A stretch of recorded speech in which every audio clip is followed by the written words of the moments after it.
मैं भी देखता हूं कि मुझे भी मुसलमान नहीं वोट देता। तो कि गिरिराज सिंह जो इस तरह का बयान दिए हैं उस पर आप लोग क्या कहते हैं? देखिए, बेहद ही शर्मनाक बयान है और लोकतंत्र में इस प्रकार के बयान का कहीं कोई जगह नहीं है। अगर मुसलमानों ने ये तय कर लिया कि हम नहीं वोट देंगे, कोई स्थान नहीं है।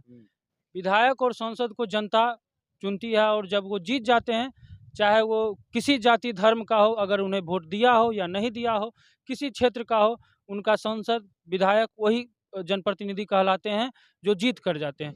ये बयान जो है बिल्कुल ही बेहद शर्मनाक और नीचता का प्रमाण है कि गिरिराज सिंह का उम्र जैसे जैसे ढल रहा है उस तरह बौखलाहट में कुछ भी बोलते जा रहे हैं। अगर उन्हें यादव और मुस्लिम और बेगूसराय की आवाम ने वोट नहीं किया तो क्या वो अपने बाप के घर से भी बढ़ैया से वोट लाए थे क्या? हम पूछना चाहते हैं गिरिराज सिंह से, अपने बाप के घर बढ़ैया से वोट लाए थे आप? आपको जो 6-7 लाख वोट आया वो कहाँ से वोट आया आपको?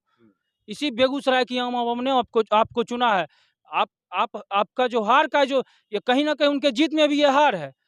पिछली दफ़ा ये 4,22,000 के करीब से जीते थे। इस बार 80,000 के मार्जिन पे आ गए। तो अब बौखलाहट इनके सर पे छाए हुई है। पगलाहट की तरह कर रहे हैं एकदम से। लेकिन जब कह रहे हैं कि बौखलाहट सा उनके मतलब चेहरे पे आ गया, बौखलाहट उनके शरीर पे आ गया, लेकिन वो तो कह रहे हैं कि व्यक्तिगत काम नहीं करेंगे और आप तो आप उनके जनता हैं, आपके वो सांसद हैं, तो वो तो काम करेंगे ही, लेकिन वो तो कह रहे हैं व्यक्तिगत काम यादवों और मुसलमानों करेंगे। देखिए, ये कोई नया बात नहीं है गिरिराज सिंह के लिए जो इस तरह का बयानबाजी वो पहली बार दिए हैं। उनका वैचारिक राजनीति पूरे भाजपा और आरएसएस का वैचारिक राजनीति मुसलमानों और यादवों के खिलाफ आज पूरे देश में खड़ी है। तो वो अपने विचार को व्यक्त कर रहे हैं, वो खुल करके कह रहे हैं। हम उनसे अपील करते हैं यही बात आप संसद में शपथ लेते टाइम भी कहिए ना, तब हम समझेंगे ना। आप जब शपथ लेते हैं संविधान का, तब इसका मतलब आप झूठा शपथ लेते हैं। आप वहाँ कहते हैं कि हम बिना भेदभाव किए सभी लोगों का जनप्रतिनिधि हैं और काम करेंगे। तो ये उनका वैचारिक बात है और इसके खिलाफ हम लोग लड़ रहे हैं। वो आज खोल करके सीतामढ़ी के जो सांसद हैं देवेश चंद्र ठाकुर, जदयू के सांसद है, जो जदयू अपने आप को समाजवादी पार्टी कहती है, समाजवाद के नाम पे चलने वाली पार्टी कहती है। समाजवाद का कौन सा राजनीति जो हिंदू और मुसलमान के नाम पर चलता है? इसका जवाब तो नीतीश कुमार जी को भी देना चाहिए। और कुल मिला के देखिए कि आज जदयू और भाजपा जो है वो वैचारिक स्तर पर एक हो चुकी है और इसके खिलाफ तो हम लोग बात कर ही रहे हैं। और ये कोई नई बात नहीं। वो कहते हैं कि मुसलमानों और यादवों का काम, आप हिंदू के लिए कौन सा बड़का काम कर दिए हैं? अच्छा, कौन सा काम वो कर दिए हैं बेगूसराय में हिंदुओं के लिए जो मुसलमानों के लिए नहीं करेंगे?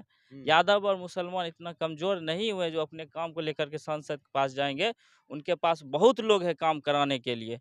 उनका काम होगा तो उनके पास बहुत समाजवादी वामपंथी पार्टी है जिनके नेता के पास जाएंगे और वो अपना काम कराएंगे। आज तक कितना देखिए काम सुनिए, किए? बताते हैं जो मंत्री बने हैं वो तो कह रहे हैं कि बेगूसराय में अब उद्योग लगेगा, बेगूसराय के युवाओं को रोजगार मिलेगा। आप कह रहे हैं कि काम ही नहीं करने के लिए पिछले कह रहे हैं। 5 साल से कितने उद्योग लगवाए जरा हिसाब दे ना बेगूसराय की जनता को।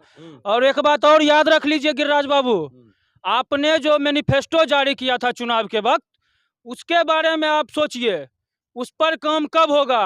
अगर काम नहीं होगा तो छात्र राजद चरणबद्ध तरीके से सड़कों पर संघर्ष करेगा और आपको समय समय पर